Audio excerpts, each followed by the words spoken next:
This is CTV News with Yasmin Gandam. See a heat source in the water. It's dark as well, near the flare. He just waved his hand up. He is alive.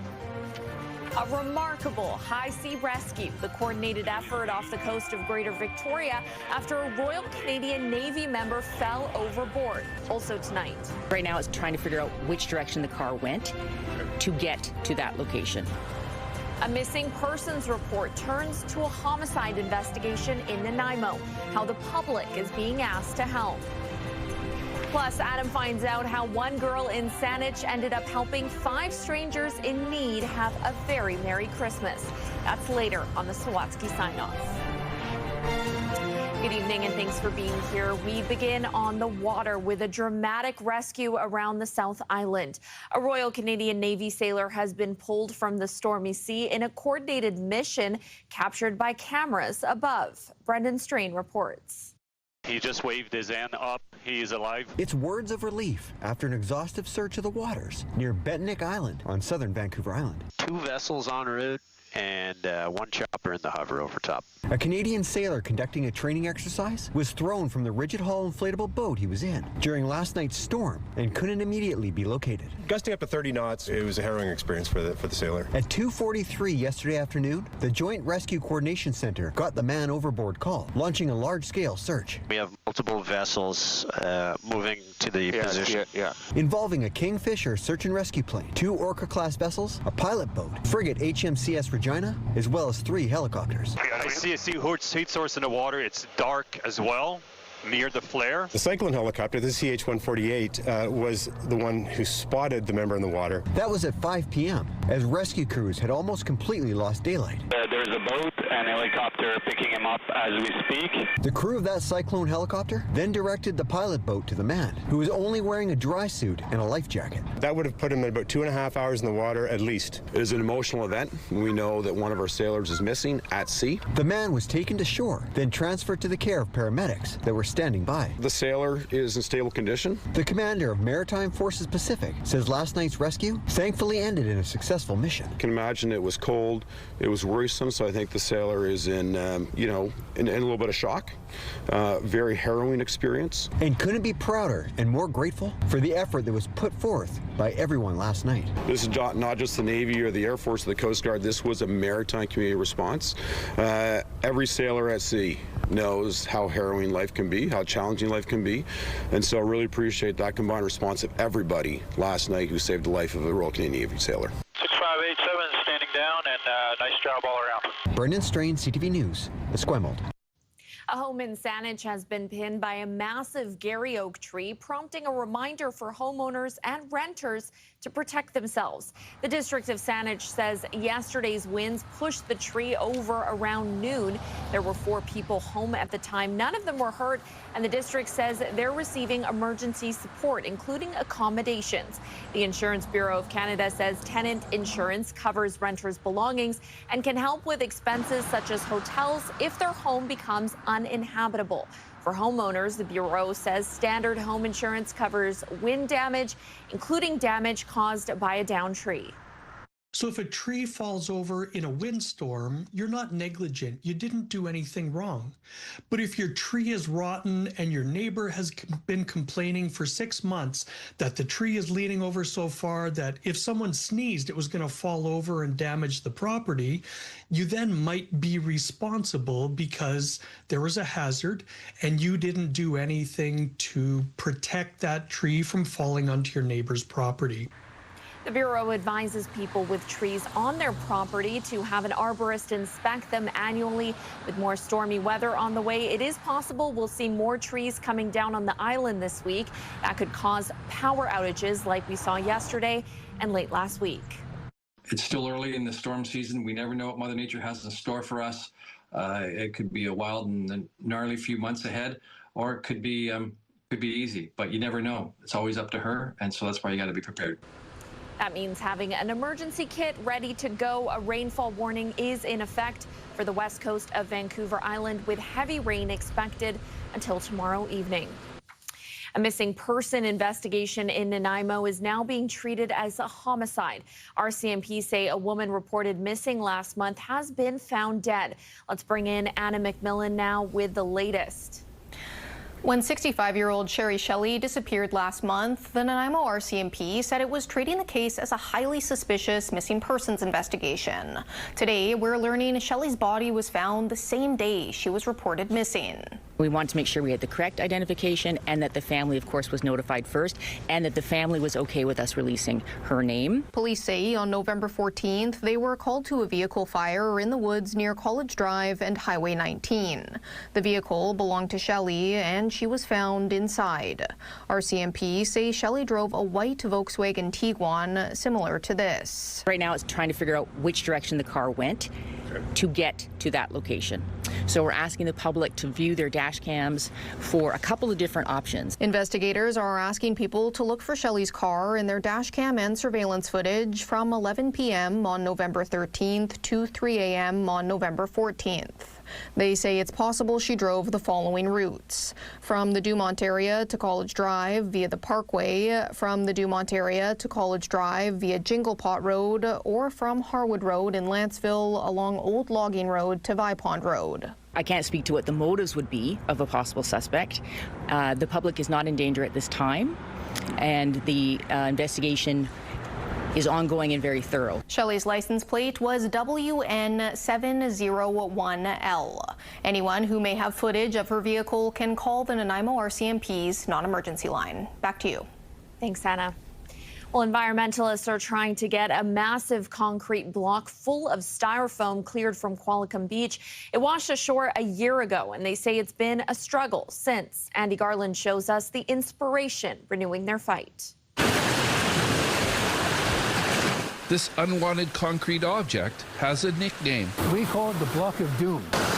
The Block of Doom washed ashore more than a year ago in Qualicum Beach. It's large, it's 25 feet long, and it weighs somewhere between 5 and 10 tons. The Qualicum Beach Streamkeepers Society believe it's most likely a section of dock that broke loose and drifted away during a storm somewhere in the Georgia Strait. It still floats, kind of, but now it's really high up on the waterfront. And what keeps it afloat is the styrofoam inside. There used to be a cover on it, a protective cover, and it's broken loose. The Society's concerned that the styrofoam will begin to break down into tiny microscopic particles, which will impact the environment. We have a salmon stream just a stone's throw away right behind us. We'd rather have it safely removed than have it break apart or drift back out and become a navigation hazard. The Society has launched a fundraising campaign through its website to raise $10,000 to have it removed and disposed of properly. To bring an excavator down from the beach,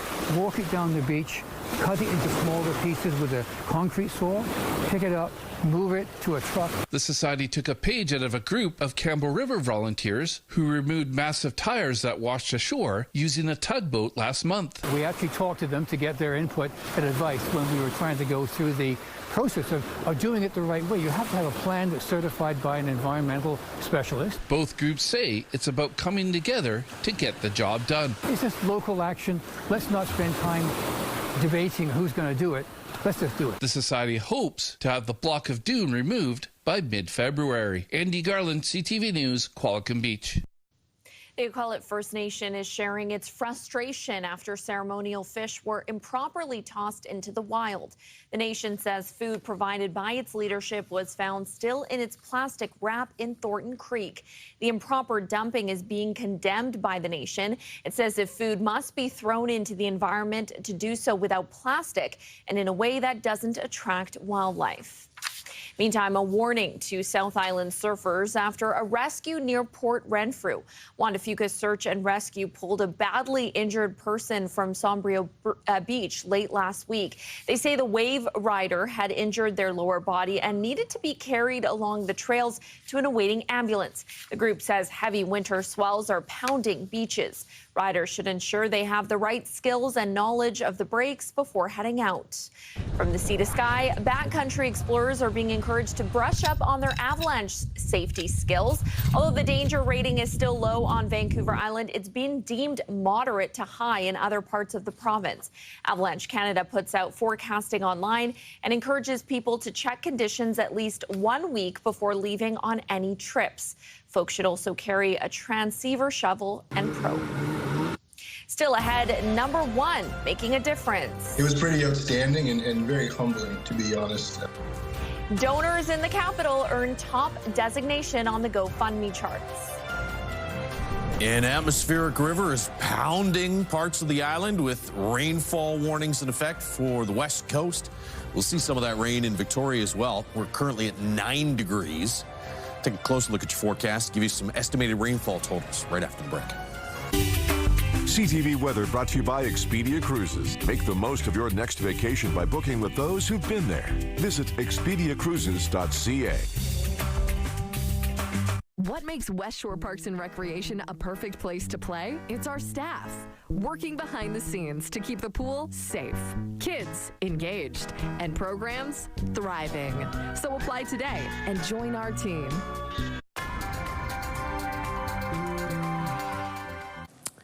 Well, it's been rainy. Josh, I guess we can expect that wet weather to continue? Yeah, every day over the next 4 or 5 days, we're going to see at least some rain, and in parts of the island, some really significant amounts of rain. We'll get to your estimated rainfall totals here in a second. It is raining in many areas right now, and temperatures on the cool side at 9 degrees in Tofino and Victoria, 7 in Port Alberni. There is this feed of moisture coming in, your atmospheric river, which is pounding mainly southern parts of the coast. Everybody's going to get some rain, but the heaviest of the rainfall, especially within this rainfall warning zone, is going to be for southern parts, Port Renfrew and areas south. You'll get some significant rain to Tofino north, but watch as we play this through. Here's tomorrow morning. By tomorrow morning, you get around 50 to Tofino.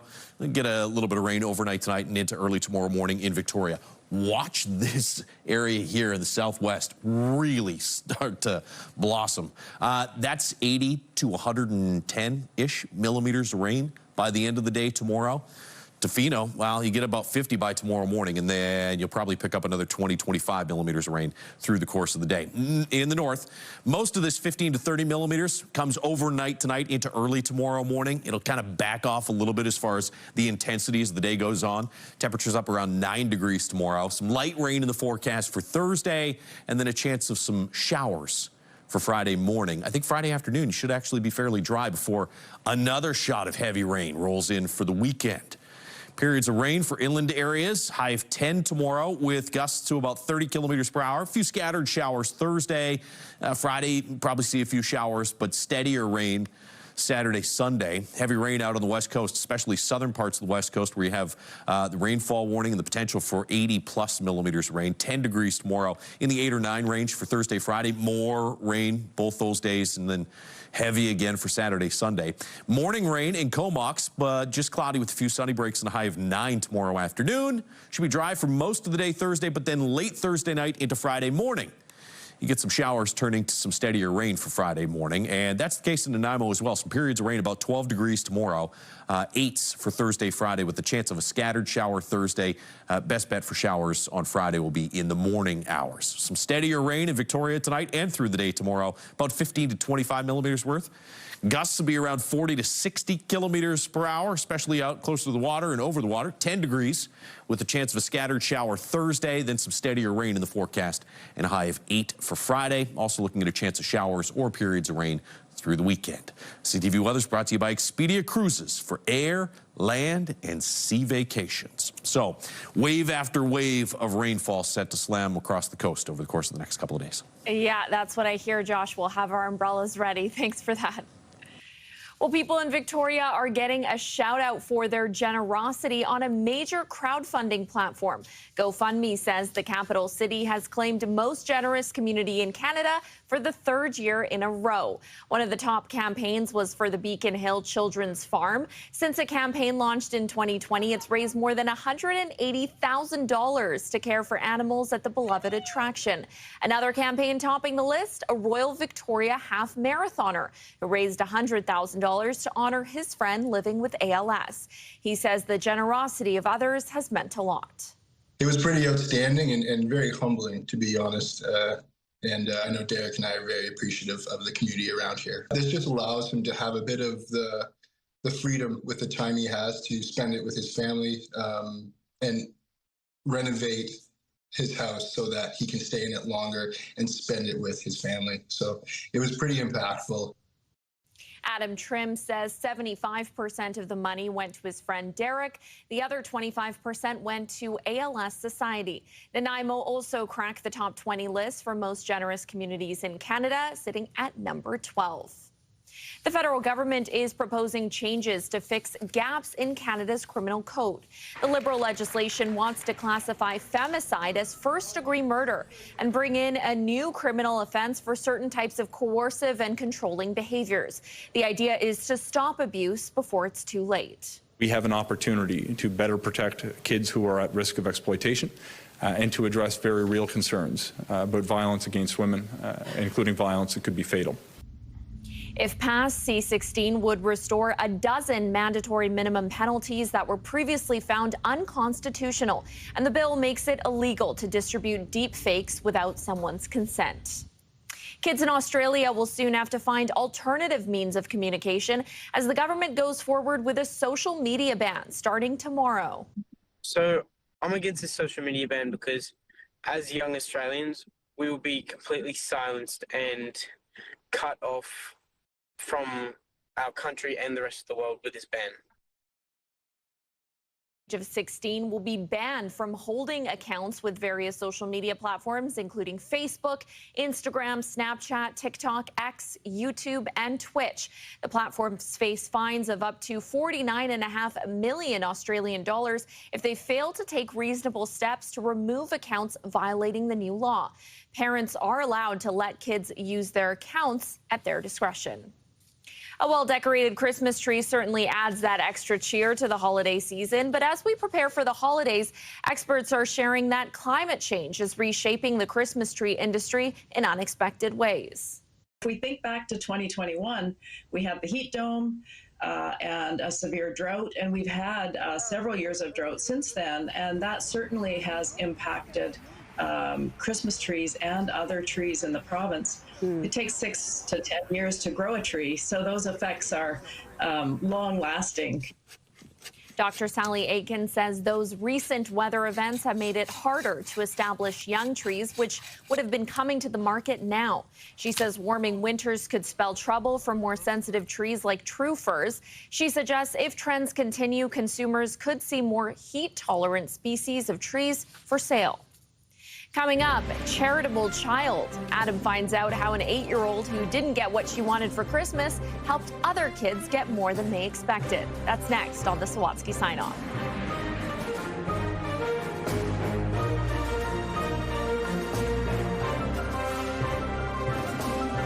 A trusted voice focused on Vancouver Island first. Good news for tourism. Sharing stories. We're here at Esquimalt Lagoon that hit closest to home. Housing is a growing issue. What's your plan? Watch weekdays at 4:30 and at CTV News Vancouver Island.ca. When you see it happen, send it to CTV News. Text 10400 from your screen to ours. Text 10400.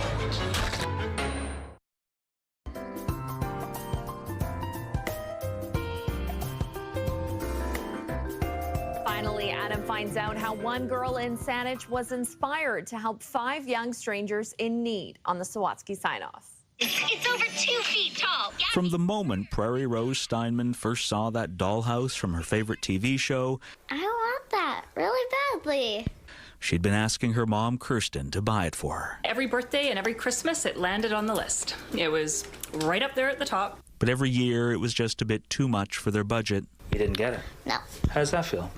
She felt sad. So Prairie tried to be really grateful for what she did have instead. We know we want something, but we have to focus on the stuff that we already have and need. But then, that day she and Kirsten were focused on shopping for their other family members, Prairie spotted a Christmas hamper filled with donated toys. I was like, oh, well, I want to do something like that too. So Prairie asked her mom if she could spend the money she'd saved from doing her chores to buy not just something special for someone else, but the dollhouse she'd always wanted. If I gave something that I really wanted, someone would just feel loved. Just like giving a very warm hug to them.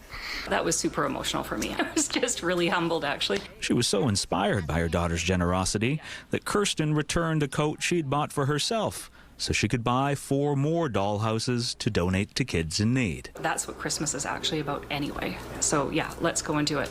So they did. And although that meant Prairie wouldn't get a dollhouse of her own on Christmas, she did finally get one for her birthday. That was very exciting, yeah. But it can't compare to preparing to donate another gift this year. And just sharing the hope and the peace that Christmas is really about.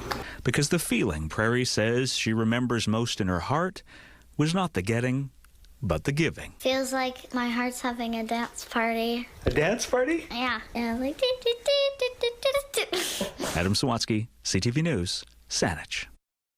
Oh, what a sweet girl. Well, that's it for CTV News Vancouver Island. Thank you for joining us.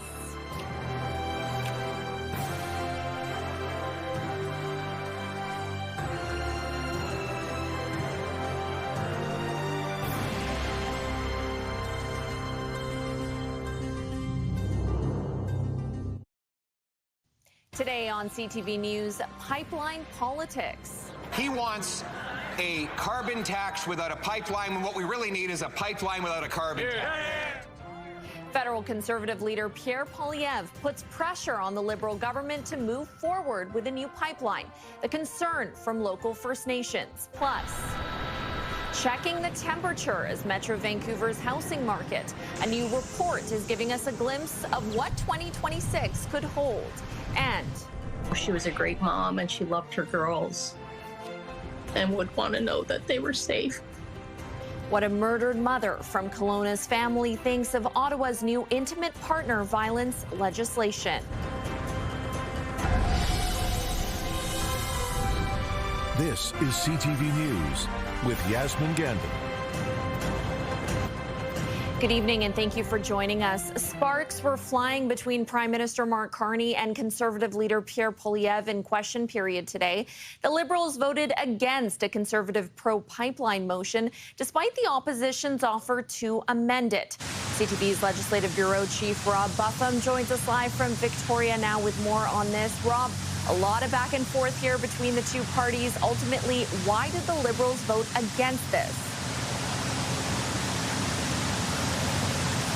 Well, Yasmin, this was classic political saber-rattling, with the Conservatives tabling a non-binding motion that traced much of the language from the MOU signed by Prime Minister Carney and Alberta's Premier Danielle Smith. The catch for the Liberals was that it didn't trace all of the language from that MOU. Notably, the amended motion didn't include strengthened industrial carbon pricing. So while the Conservatives hope to expose divisions within the Liberals, given that some of its MPs have openly opposed a pipeline, the Liberals were able to say, you left out important parts of that MOU, so we're not supporting it on that basis.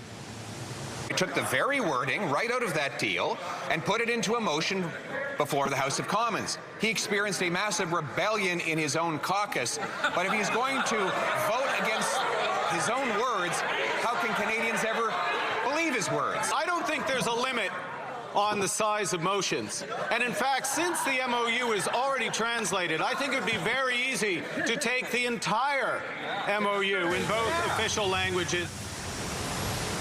Following the fireworks, the motion and its amendment failed. Also today, the Coastal First Nations were in Ottawa voicing its ongoing opposition to lifting the oil tanker ban, as well as to the Conservatives' motion. The Alberta government has until July 1st to make an application to the federal government's major project office in relation to this pipeline. I would expect lots more fireworks before Canada Day. Yasmin. Thanks for that, Rob. Well, new numbers suggest Metro Vancouver's housing market could stay soft well into the new year. A Royal LePage forecast shows prices are expected to dip again in 2026. CTV's Reagan Hasegawa explains what this could mean if you're buying or selling. Royal LePage expects the average price for a Greater Vancouver home will drop 3.5% by the end of next year, and there will be an even steeper decline for detached homes. The forecast points to a quiet market. Sales remain well below the region's 10-year average, and listings are lingering as many buyers wait for better conditions. By late next year, the typical home in Greater Vancouver is expected to sit around $1.15 million, down 3.5% from this year. Detached homes could fall about 5%, condos about 3%. Royal LePage says some buyers are hesitating over economic uncertainty or trying to time the market. Nationally, home prices are expected to tick up about 1%. For buyers, it means less pressure to move quickly. And for anyone hoping to upsize their home, you may have to be patient. And that's because the reports to more homes on the market being subject to sale. Reagan Hasegawa, CTV News, Vancouver. A challenging economic environment has prompted the City of Vancouver to explore incentives for developers on previously approved projects. But some say those perks go too far. One of the developments that could benefit is at the former Safeway location on West 10th Avenue in Point Grey. Vancouver's chief planner is recommending incentives to help the project go ahead. If approved, it would mean the developer would not have to provide non-market rental units at a 20% discount below the National Housing Agency's citywide average rents. So we made a decision based on a previous set of parameters, which are now being retroactively changed. So I can appreciate where folks feel that the public hearing process has been kind of overruled here. We want to keep that pipeline of supply to the market, especially things like rental homes, so that more people can afford to live in the city of Vancouver. The group Friends of Point Grey Village is asking council to ask staff to report back with more details on what they describe as a, quote, bailout for developers, saying the changes would amount to $38 million over the lifetime of the project. Vancouver City Council has voted to send a social housing report it already approved back to staff. It would have allowed social housing towers up to 20 stories in some neighborhoods without a rezoning process. ABC Councillor Sarah Kirby-Young tabled a successful amendment to fast-track social housing projects. Her amendment also allows funds from the empty homes tax and the housing accelerator to be reallocated. Opposition councillors voted against it, saying the original report was sufficient. By approving this unamended, we would have been placing social housing projects straight into the development permit process, which only takes 16 weeks. It would save time and money that could be the difference between a project going ahead or being cancelled. I'm not convinced broadly of the fact that it is logical and common sense to rezone several thousand parcels in the city of Vancouver to achieve getting 10 projects through annually more quickly. The staff report is expected to come back to council by March. New legislation tabled in Ottawa targets perpetrators of intimate partner violence and would deem murders motivated by hate or femicide first-degree offenses. The bill criminalizes coercive and controlling behavior. In situations where that can be proven, murder charges would also be elevated to first degree.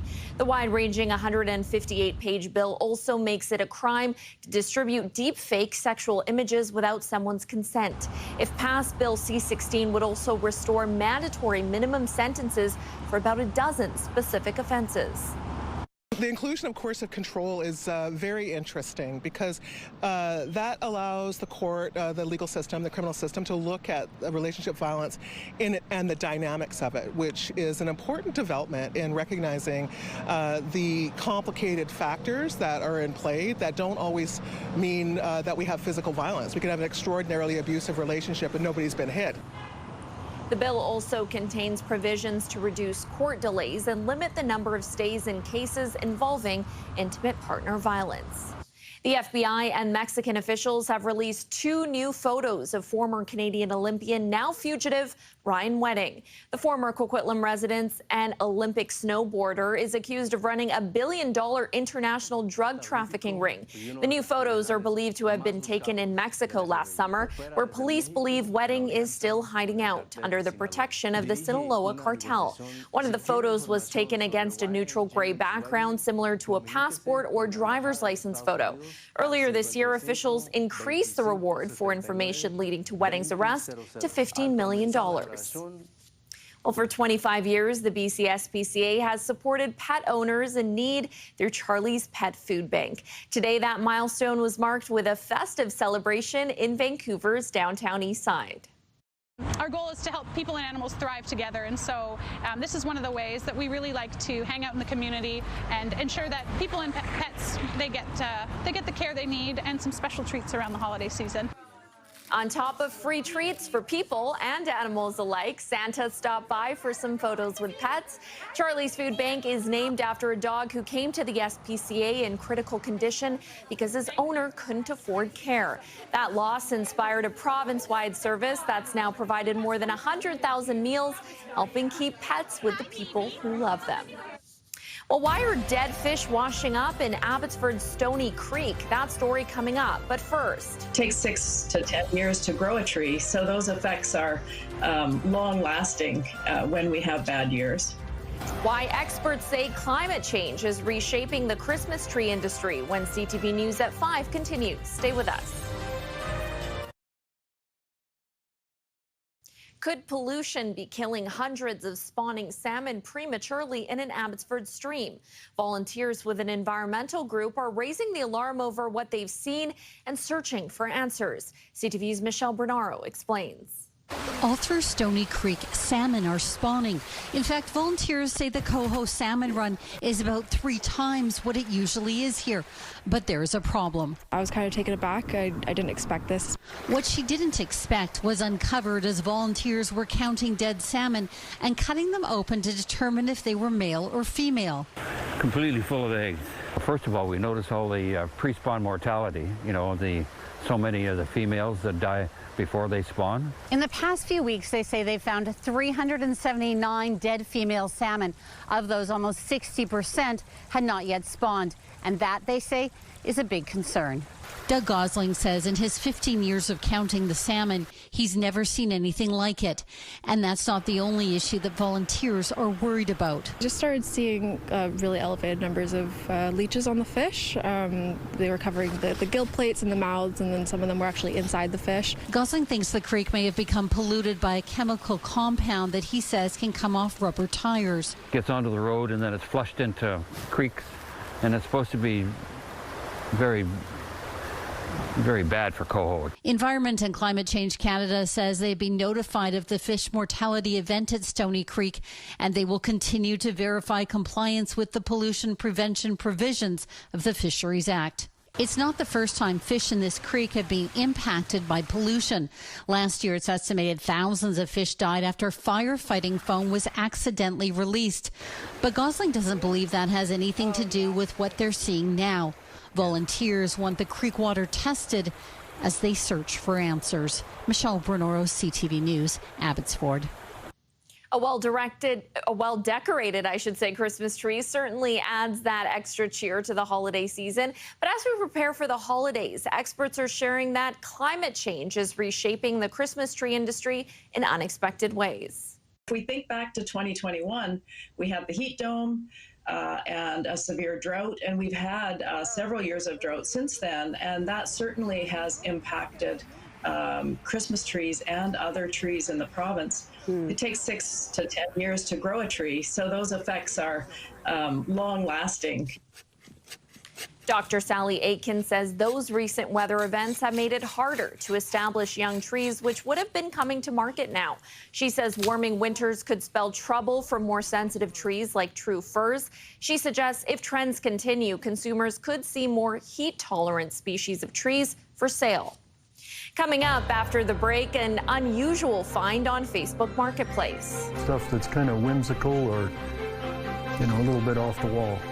A time machine up for sale. We'll tell you how a man near Edmonton found it and how much it's going for when CTV News continues. Stay with us.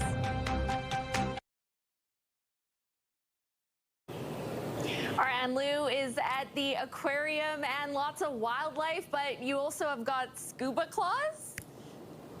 Yes, that is right. A very merry Fishmas here at the Vancouver Aquarium. Holiday Splash is on now right until January 4th, and there he is, the man in red himself. Scuba Claus is here throughout the day, so make sure you come on down, not only to look at the fish and the sea creatures as well as the tropical area, but come say hi to Scuba Claus himself. But first, let's take a look at our forecast. He's wet out there. We're going to be wet as well with this atmospheric river bringing in some rainfall warnings in effect. For West Vancouver Island, we do have a yellow level alert, 80 to 110 millimeters of rain, as well as for Metro Vancouver and Howe Sound, 50 to 80 millimeters. And for the Fraser Valley and extending to Hope and the Hope-Princeton Highway, 70 to 100 millimeters of rain as we head tonight into tomorrow night. For the southern interior, you'll see showers for Vernon and Kelowna with temperatures between 9 and 11. Flurries transitioning over to showers for Revelstoke and Cranbrook with highs to 7 degrees.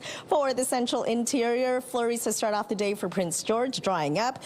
Showers clearing out of the way for Quesnel, Williams Lake, a mix of sun and cloud. Bella Coola along the coast, you'll see 7 degrees with cloudy skies and showers.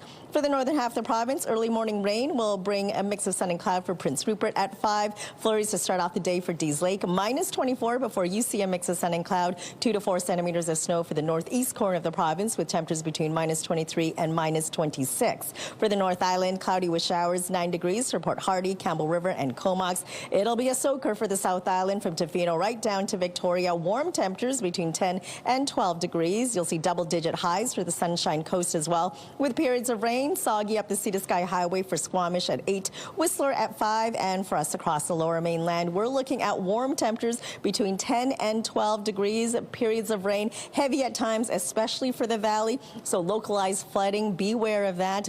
Limited visibility as well. For Thursday, it clouds over, 10 degrees. Light rain returns on Friday. And then on Saturday, not too bad at all. Cloudy with showers and 10 degrees. Heading into Sunday, we'll start off wet with periods of rain, but it does ease off, and then cloudy skies through the afternoon. So holiday splash taking place right now at Vancouver Aquarium. So make sure you come on down. Say hi to Scuba Claus. Look, he loves us, Yasmin. So how could you say no to that? That's amazing. Well, the aquarium's a perfect place to stay dry. So thanks for that, Anne. You never know what you may find while you're browsing Facebook Marketplace. One man near Edmonton, for example, has a one-of-a-kind item up for sale, a time machine. CTV's Matt Woodman explains. Entering Pat Gooley's workshop can feel like stepping back in time. I have old machinery around. I've always been interested in that kind of stuff. If you'd like to go even further back, you can step into his time machine. The whole purpose of this machine was to simulate what it might be like to be in a time machine. Most of the buttons and switches inside his time machine serve a purpose. This is all adjustable. Activating various lights. This is the plasma. Even reclining the seats. It also features 4 retractable landing gears.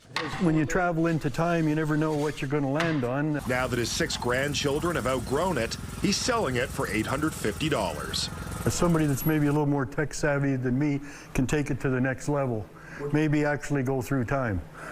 Thousands of people have viewed his ad, although only a few seem to be serious buyers. And I've had a lot of people asking me, does it actually work? My wife thinks that these people are joking, but I have a feeling 2 or 3 of them maybe are not joking. If this was more than a simulator, Gooley says he'd like to witness the Wright brothers' first flight. Gooley's passion for aircraft is part of the reason he also built this. This is Starship. I thought maybe, Matt, I'd get you to go inside. Just like his time machine, there's controllable features like adjustable wings. They'll go to about a 45 degree. Increasable thrust.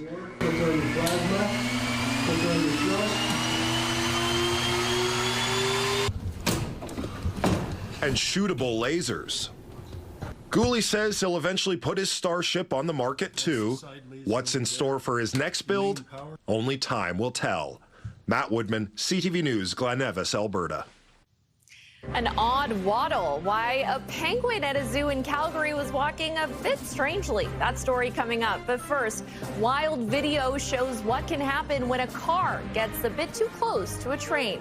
That's after the break. Stay with us.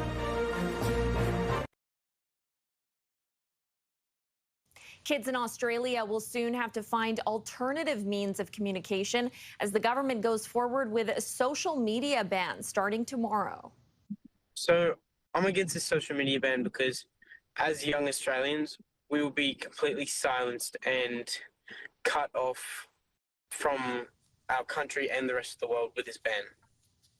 Anyone under the age of 16 will be banned from holding accounts with various social media platforms, including Facebook, Instagram, Snapchat, TikTok, X, YouTube, and Twitch. The platforms face fines of up to $49.5 million Australian dollars if they fail to take reasonable steps to violate accounts that are violating the law. Now with a preview of CTV News at 6, Mi Jung Lee. Yasmin, Vancouver City Council will vote tomorrow on easing affordable housing requirements. If approved, it would mean the developer of this former Safeway property in Point Grey could increase the rents of its affordable units. What else developers could get a break on and why some are calling it a massive bailout for the industry. He just waved his hand up. He is alive. Nice. And a large rescue effort was launched yesterday afternoon off Victoria after a Royal Canadian Navy sailor went overboard during a storm. Crews scoured the water for more than 2 hours in very tough conditions. How they found him, that's coming up. And fed up with industrial pollution on our beaches, where a bus-sized slab of concrete is washed ashore, and the challenge of cleaning it up. Yasmin? Thanks for that, Mi Jung. Now, for a couple of wildly different moments caught on camera. One video captures the moment a vehicle gets too close to a passing train, and another shows a police dog not only at the scene of the crime, but the cause of it. Jeremy Roth has today's Take a Look at This. Take a look at a tense collision caught on camera at a snowy railway crossing in Illinois.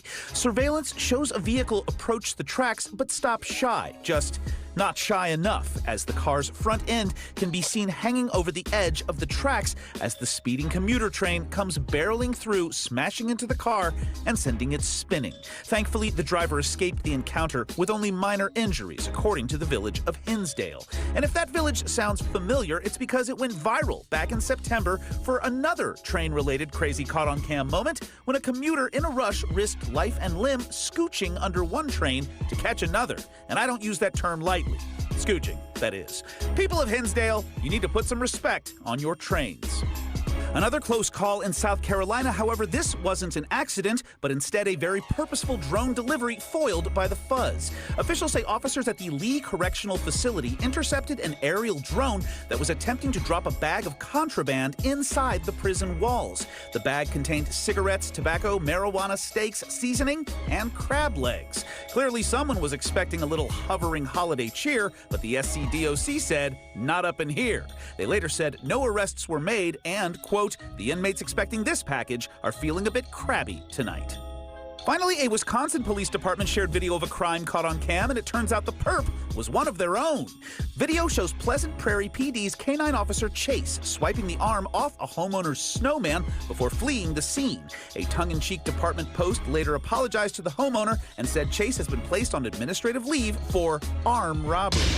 For Take a Look at This, I'm Jeremy Roth. Probably the cutest mugshot I've seen.